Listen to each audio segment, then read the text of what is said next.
j'avais deux préoccupations vis-à-vis de l'attitude de la police. D'un côté, il y avait une extrême droite qui avait vécu la période très difficile de la guerre d'Algérie et avant, préalablement, la période de la guerre froide et des engagements très durs avec les forces communistes et cégétistes de l'époque, qui n'étaient pas non plus des enfants de cœur. Donc il y avait de ce côté-là, une tradition dans un certain nombre de cercles de la préfecture et des syndicats les plus engagés, qui poussaient à une action plus répressive et qui trouvaient que nous étions beaucoup trop indulgents. Donc il y avait là cette crainte de ce côté-là. Et je voyais le développement de cette emprise, n'est-ce pas, au fur et à mesure.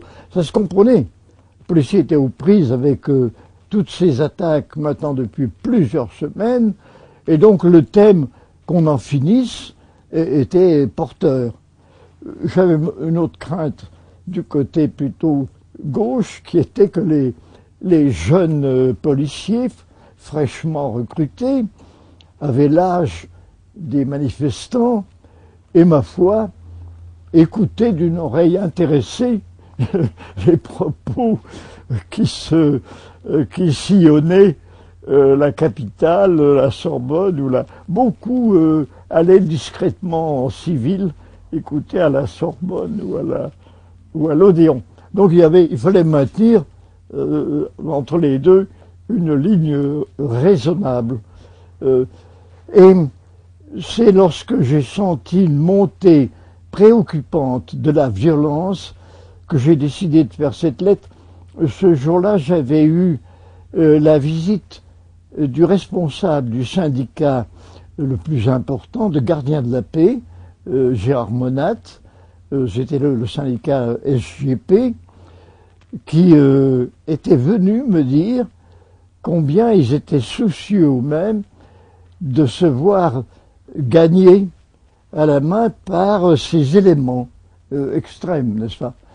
Et qu'ils y retrouvaient là des relents très désagréables, enfin des pires moments du passé.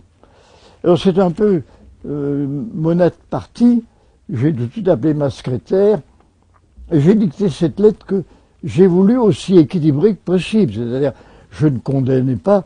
Je voyais bien combien la tâche des policiers était difficile, combien ils ressentaient péniblement les injures, les accusations de brutalité, mais je leur disais que leur fonction policière exigeait qu'ils aient une tenue exemplaire. C'était pas facile, mais c'était un peu le sens de ma lettre, n'est-ce pas?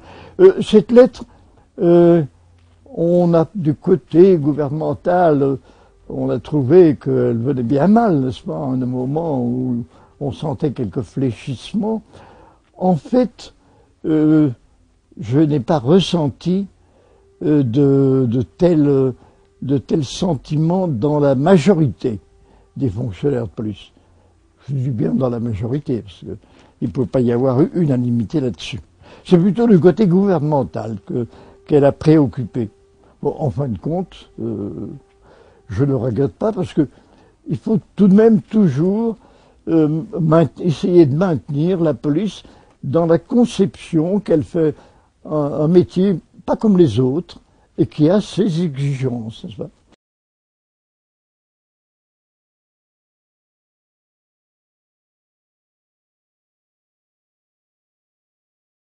C'est vrai que les longues attentes sont une des choses les plus désagréables dans le service de police.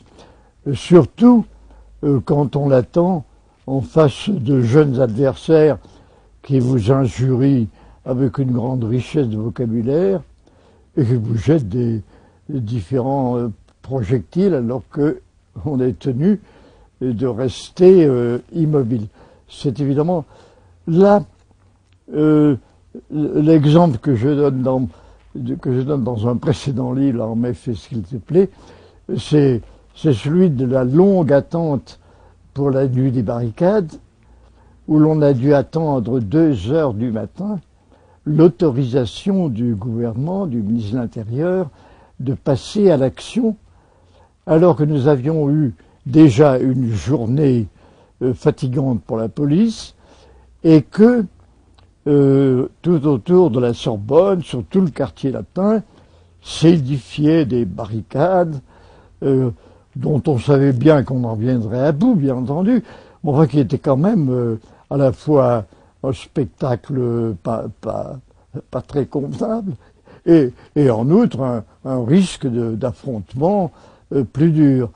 Mais le gouvernement avait engagé des pourparlers avec des intermédiaires de bonne volonté qui faisaient le lien avec les dirigeants du côté étudiant. C'était un peu illusoire. Mais enfin, ils ont mené. Il y avait M. Perfit, ministre de l'Éducation nationale, et M. Louis Jox, Premier ministre par intérim, qui avaient chacun leurs amis, leurs relations de ces côtés-là. Si bien que on m'a demandé de me tenir tranquille jusqu'à 2 heures du matin. À ce moment-là,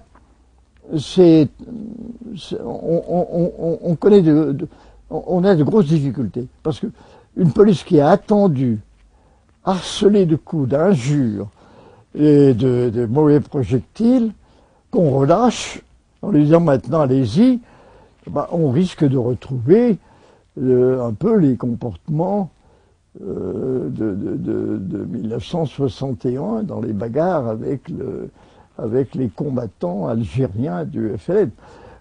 Donc ça n'a pas pris cette tournure du tout. La police est restée remarquablement disciplinée. Elle a mené des opérations très difficiles. Les barricades étaient systématiquement enflammées quand la police arrivait.